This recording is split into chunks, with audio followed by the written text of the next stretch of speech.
রুনার মা শোনো, ঘটককে খবর দিয়েছি।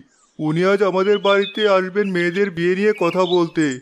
তুমি মেয়েদের বলো ঘরদুয়ার গুছিয়ে নিজেরা যেন একটু পরিপাটি হয়ে থাকে।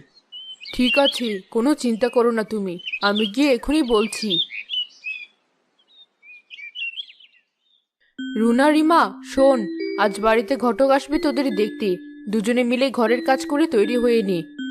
আমি কোনো কাজ করতে পারবো না। এই তো বললে দেখতে আসবি। এখন আমি যদি ওসব কাজ করতে চাই তাহলে আমার গায়ে ধুলো লেগে যাবে। পারবো না আমি ওসব কাজ করতে। ঠিক আছে, আমি সব করছি, তোরা নিজেদের গুছিয়ে নে। না মা, তুমি একা করবে কেন? আমি তোমাকে সাহায্য করছি। এত কাজ তুমি একা করে শেষ করতে পারবে না। আর কাজ করে না হয় গোসল করে নেব। বড় বোনের কাছে থেকে কিছু শেখ। ওসব আমার শিখতে হবে না। যাও যাও, কাজ করো তোমরা। ও তো ওসব করবে।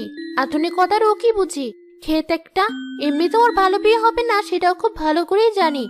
ওকে দেখলেই ঘটক চলে যেতে চাইবে। এই ক্ষেতটা কি করে আমার বোন হলো কে জানি। যাই হোক, আমি আমার ফেসিয়ালটা করে ফেলি। এখন এগুলো ভেবে নিজের মন খারাপ করা যাবে না।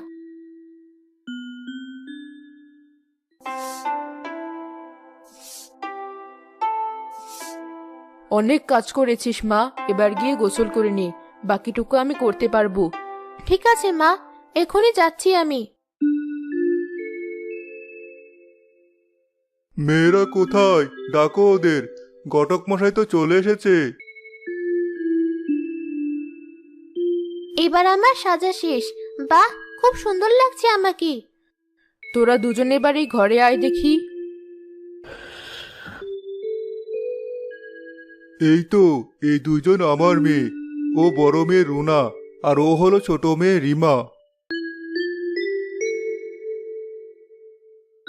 বাহ, আপনার দুজন মেয়েই তো বেশ সুন্দর। আমার কাছে ভালো এক পাত্র আছে। সে পাশের এলাকার জমিদারের ছেলে। আপনি চাইলে আপনার বড় মেয়ের জন্য আমি কথা বলতে পারি। জমিদারের ছেলের সাথে? বেশ বেশ, আপনি তাহলে তাই বলুন।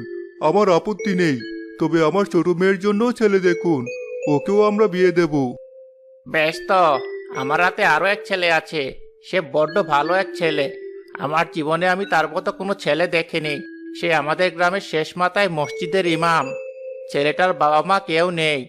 মাদ্রাসায় পড়া শেষ করে এখন ওই মসজিদের ইমাম হয়ে আছেন। ছেলেটার আপন কেউ নেই, তাই তার বিয়ের দায়িত্বটা আমি নিয়েছি।